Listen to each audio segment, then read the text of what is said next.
When you have the Secretary of the Treasury saying the market's going to go from 200 billion to 3.7 trillion in like 3 or 4 years, that gets the attention of institutional allocators. Matt Hougan is the CIO of Bitwise, managing over $15 billion in assets. Matt explains how the Genius Act triggered institutional adoption, why the market is repricing to $3.7 trillion, and why regulators are robbing customers to protect banks. I think it's absolutely absurd that our regulators are trying to protect banks by not letting us earn income on stablecoins. Individuals have been robbed of the interest income from their savings for the last 100 years. Stablecoins will end that. Watch the full breakdown between Drew Rogers and Matt Hougan, covering the ETF strategy, the Solana thesis, and the end of legacy banking, only on Stable Dash.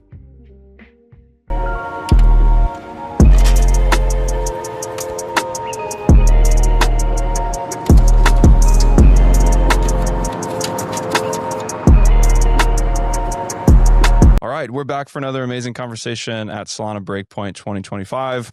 We're here with Matt Hougan from Bitwise Asset Management. I'm so excited for this conversation.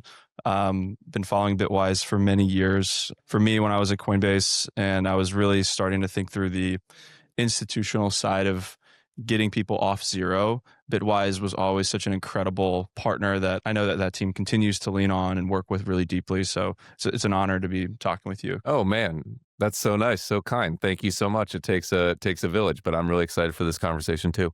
Years in, you guys continue to be pushing so many exciting things out the door. Maybe we start with the 8-year journey, maybe specifically as Chief Investment Officer, what that role means in the context of Bitwise right now. I'd love to get into BITW.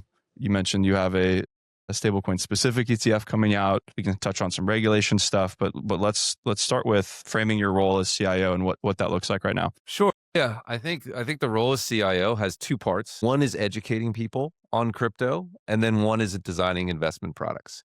If you think about what Bitwise is trying to do from 30,000 feet, we're trying to bring institutional and TradFi investors into the crypto space. And so really the 2 ways you do that are you design products that makes it easy for them to invest, and then you do relentless education to help convince them that it's a good idea, to help them understand the space, to help them understand Bitcoin, to understand stablecoins, to understand tokenization. And that's what we've been doing for 8 years. We started from a product perspective with the Bitwise 10, which is a diversified crypto index fund, just holds the 10 largest assets. That just turned into an ETF this year, which tells you as fast as crypto moves, some things take a long time.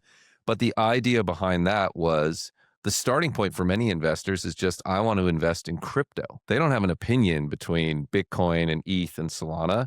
They don't have an opinion between stablecoins and tokenization and DeFi. They just want to invest in crypto. So an index fund makes that really easy. But since then, we've gone downstream to chop it up in different ways. We launched one of the first and one of the largest Bitcoin ETFs. We launched the first and largest Solana ETF. And as you mentioned, the next evolution, I think, are more focused strategies. A fun fact about Bitwise is we do 15,000 meetings with institutional investors every year. And so one thing we hear from them is what they want.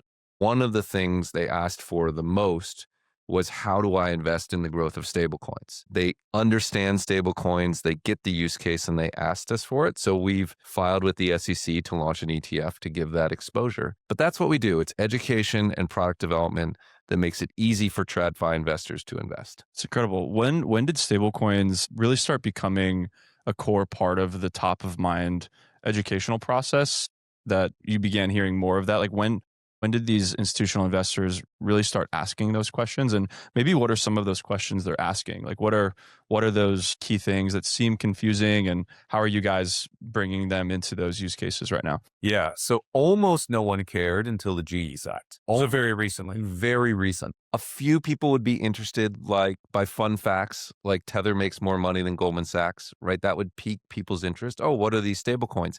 But they really saw them as a degen use case, primarily for crypto traders.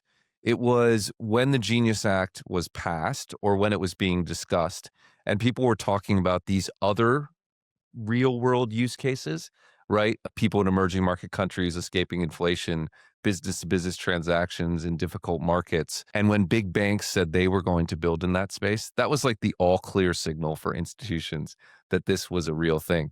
When you have the Secretary of the Treasury saying the market's going to go from 200 billion to 3.7 trillion in like 3 or 4 years, that gets the attention of institutional allocators. And then they ask themselves, how do I invest, right? Because that's non-obvious with stablecoins. Break this down a little bit, because I know recently you've had some interesting takes and really like compelling takes around the spectrum of stablecoins and payment stablecoins that might be regulated under Genius versus more investment focused, yield focused coins that are very, designed and architected to create returns. I think we were kind of talking about this as we were walking in, like the relationship between investment and stability.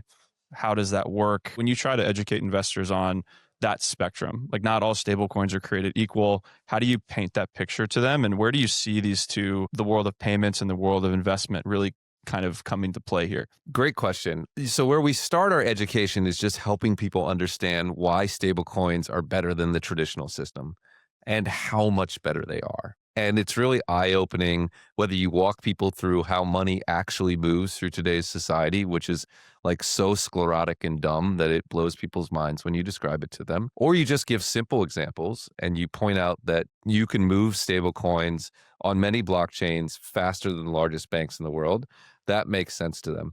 They then do get into the discussion of yield versus non-yield stablecoins. And as you said, I've been very pointed on Twitter. I think it's absolutely absurd that our regulators are trying to, quote unquote, protect banks by not letting us earn income on stablecoins. Ultimately, I don't think it matters. The system will find ways to help people who hold these assets generate yield. It could be directly in the stablecoin. It could be through easy swaps into yield-bearing versions. We have checking accounts and we have savings accounts at our traditional banks. Checking accounts don't pay interest.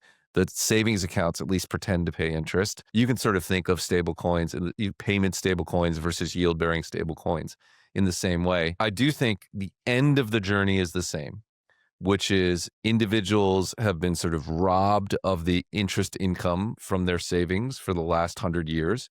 And I think stablecoins will end that. But whether it's sort of a one-stop end or a two-stop end, I think that's what's up in the air. When you think about the recent interest here, because Genius was formally passed in July, so we're still very new in this post Genius world. But like you're saying, the yield side of this still seems very gray. When you think about the growth of the stablecoin market, I haven't checked it this week, but the exponential growth of the total stablecoin supply and still the dominance that those few players have at the top still seems, in my view, if I'm being direct, I feel like we would have been at a better place by now, closer to that trillion supply number. What do you think is behind maybe that delay or that lack of growth in the supply, and what might be driving that? I don't know if you feel the same way, but it kind of feels like we're suppressed a little. Yeah, I think there's a perception that we're suppressed, and I think there are easy explanations for it. I mean, the first is that the Genius Act doesn't go into effect until January 2027, right? So we've sort of in the building phase of the Genius era as opposed to the application phase. And if you view it from that perspective, it seems like every week there's a major announcement.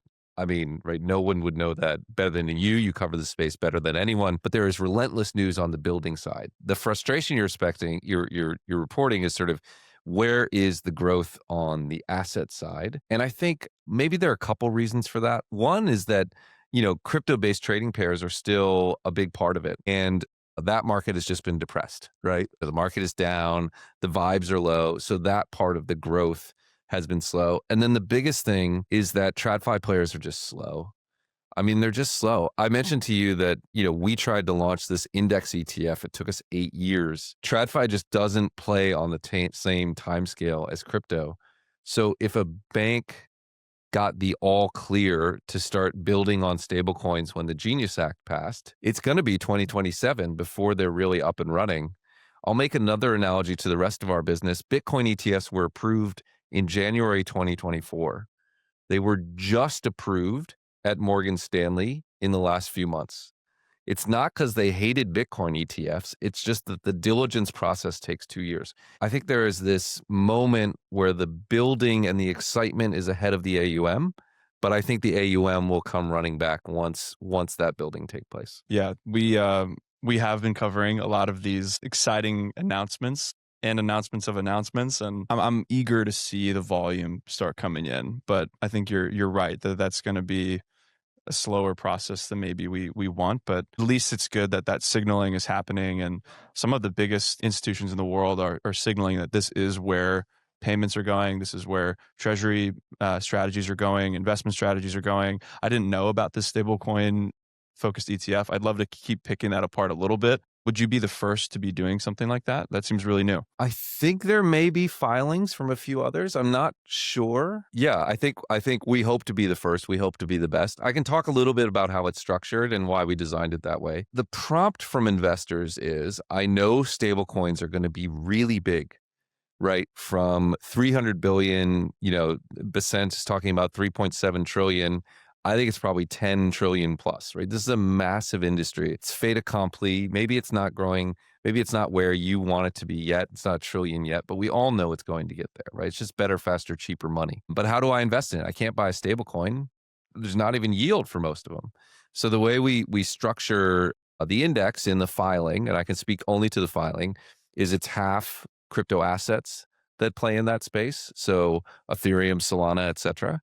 And it's half companies that play in that space, Circles, Coinbase, Robinhood's, PayPal's, because we don't know where the value will accrue, right? Maybe you do, but I think in this early moment, it's not clear will it accrue to the protocols, will it accrue to the companies. And so, that's what we expressed in the filing, and we're excited about it. We'll see if it comes out. Going back to the two focuses that you have, structuring those investment products and education, I'd love your advice and perspective on how our brand, our business can be doing that better, and what you've learned throughout this journey. I think we're in such an important phase of education right now for institutions. How have you, what strategies have you learned are really effective for making a meaningful, helping really deliver meaningful information as a business? What formats or delivery systems have you found? I was listening to the Jason's podcast of you're hosting these big calls with these big RIAs.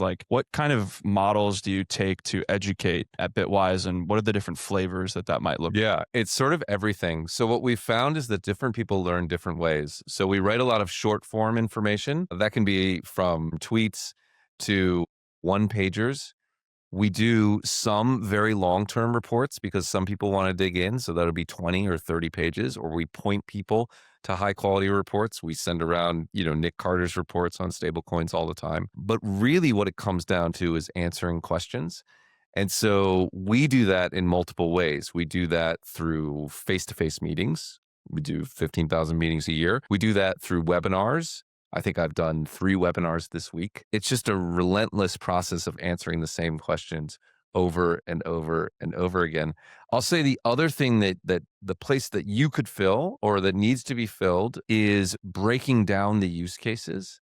I think one of the things that keeps people, or one of the questions they ask, is how much of this is just crypto trading and how much of it is these other real world use cases. It's definitely the case that crypto trading is the majority, but it's also the case that these other real world use cases are real and growing fast.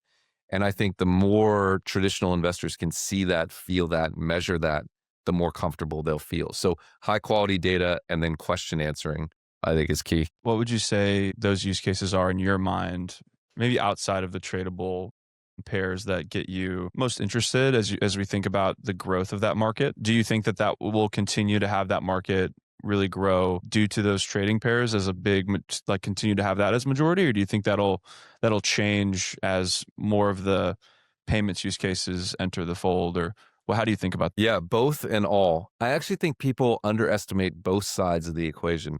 The thing that they miss on the trading pairs is they're all excited about tokenization. right? Our SEC chair says all U.S. equities are going to be tokenized in a couple of years, which is $68 trillion, right? What is the pair on that tokenized side? It's stables, not USD. It's USDC, it's USDT. And so I think when people just look at the trading pair side, they assume it's restricted to BTC, ETH, Solana, et cetera. And they're underestimating it by a factor of, well, what's the difference between crypto market cap versus equity market cap is a 40x difference, right? So they're underestimating that opportunity set by something like 40x, which is really significant. Outside of that, we think emerging market payment use cases, particularly in business to business channels, emerging market saving use cases are really material. And domestic payment uses are worth monitoring and probably a slower burn, but definitely worth monitoring over time. But I really think both sides will grow. I actually think the market probably is over optimistic on the real world use in the short term and under optimistic on the trading pair and tokenization use. But I'm very optimistic about both. I think they're both going to be really significant. Why do you think that is, that sort of lack of optimism or misconception? I think it's mostly because people don't realize how large tokenization could be. You do have the chair of the largest U.S. regulator saying all U.S. equities, $68 trillion in stocks, tokenized in the next couple of years. We have 680 million today. So that's 100,000x. I mean, the numbers are just absurd. Wait, say this again. $680 million in tokenized stocks right now in the world. That's it. And the US equity market is $68 trillion, right? Trillion. So that's skipping over billions. That's millions to trillions. And trillions are really big numbers. I mean, like a $1 trillion is really a lot of money. It's like dollar bills stacked to the moon and back. And so because people, I think when they think about this trading pair expectation, they think of it as crypto asset only. And then they talk about tokenization without recognizing that the natural trading pair there is also stables. And I think that's just I think it's just a miss. That's not to say that I'm not excited about these other real world use cases. I think stablecoins are how money moves in the future, period, at the end of the sentence. But I do think that'll take time, right? The Genius Act doesn't come into effect until 2027. That'll take time to build. And I think both are really exciting. I'm learning a lot here. This is really, I love the way you're thinking about this. My mind goes, at least right now, to the work that the Paxos team is doing with USDG, or the Global Dollar Network team is doing with USDG, rather.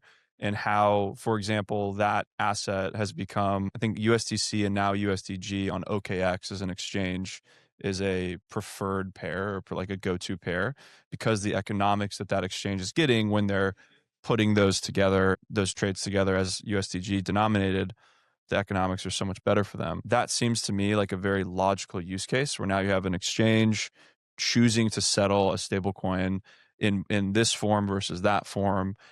I think about the unique data around that. And so as we think about our business and data and education, do you think that there's going to continue to be a really interesting need for understanding, USDG as an asset class, for example, that one stablecoin asset, and where those things are taking place in the trading use cases and things like that? I think that's a great example. I think it's a business frontier, and I think it's a source of alpha for investors because there are very few people who are thinking about that and thinking about the scope of business opportunities that exist in that space. There are analogies in the TradFi space, actually, which I think people overlook. An analogy to what you're discussing, if you look at a company like Charles Schwab, like leading brokerage, a huge amount of their money is from the money market sweep. It's from like the $50 in your account that's not invested in stocks that they just put into their own money market fund, and they take most of the VIG. That's actually maybe their primary driver of earnings. That's not that different from what you're describing with USDG. It's, one of the truest things in crypto is they keep discovering things TradFi already has. This is a real example. I mean, this is a huge profit center and huge economic force in traditional finance. And I think it's going to be a huge profit center and huge economic force in this new on-chain finance. Yeah. So in this trading context, in the future Charles Schwab that is being built right now, instead of that balance being held and invested and swept into like a traditional form, you believe that those balances or assets at rest might take the shape as a brokerage specific stablecoin that might get issued? or a partnered stablecoin. I just mean that there's a huge economic market, both for swept cash and then for paired cash on the tokenization side, which will all be in stablecoin pairs. And my guess, I would bet that they're separated because it's not quite the same use case as money markets. So I bet it's with third-party partnerships like the one you're describing with Paxos. But I think that's just a massive market. I think it's a massive market. Do you see the, USDG is maybe a unique example, but I'm imagining the data around, like, as stablecoins and tokenization, as what you just described, as that rise happens.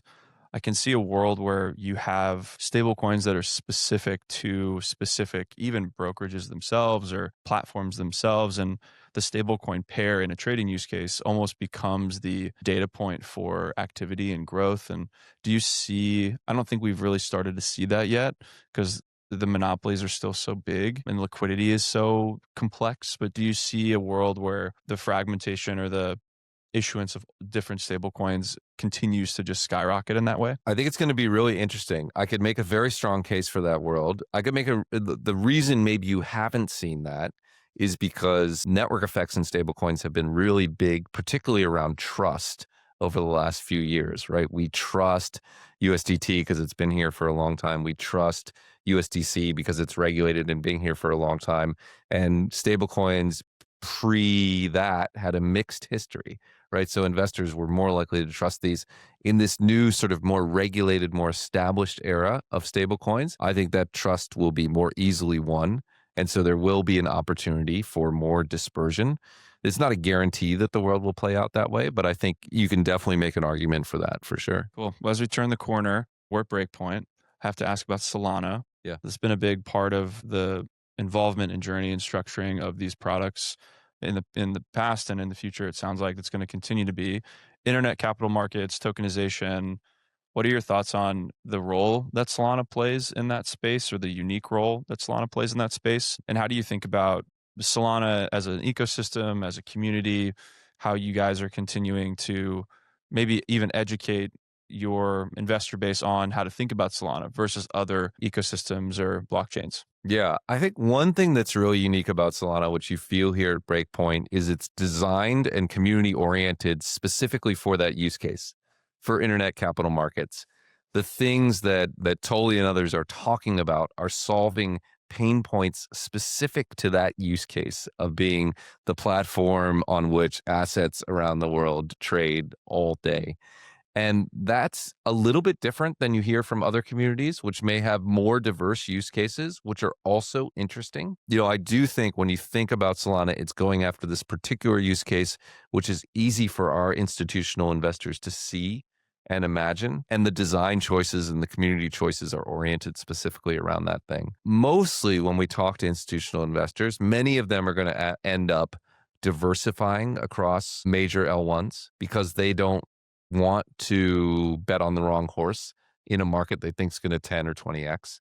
So they'll own ETH, they'll own Solana, they'll own a few others.